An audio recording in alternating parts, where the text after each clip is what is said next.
Toshkent tumani axborot kutubxona markazi O'zbekistonda xizmat ko'rsatgan shoir Azim Suyun tavalludining 78-yilligi munosabati bilan buktreyler tayyorlandi. Azim Suyun 1948-yil 22 fevralda Samarqand viloyati Nurota Tizmi tog'lari etagida joylashgan Quduqcha qishlog'ida tug'ildi. Nakurt qishlog'ida Suyun bobo tarbiyasida o'sib ulg'aydi. Yosh Azim cho'pon otasi ortidan yurib, tabiat sirlari bilan oshno tutingan.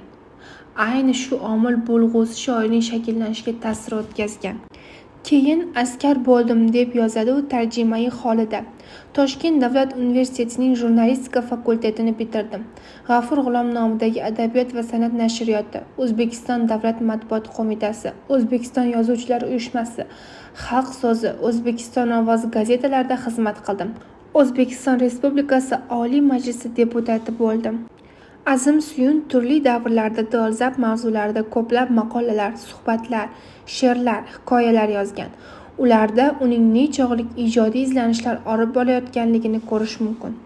Shoir 1991-yil O'zbekiston dostoni va bir turkum she'rlari uchun Abdulhamid Cho'lpon nomidagi birinchi xalqaro mukofotiga sazovor bo'lgan.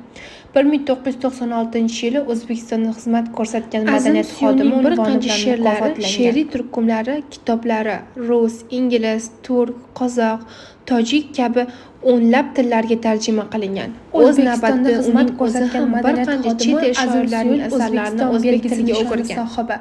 U butun jahon shoirlari kongressi a'zosi, Turkiya, Koreya, Rossiya, Hindiston va boshqa davlatlarda bo'lib o'tgan xalqaro adabiy anjumanlar qatnashchisi hamda 2020-yil 9 mart kuni olamdan o'tdi.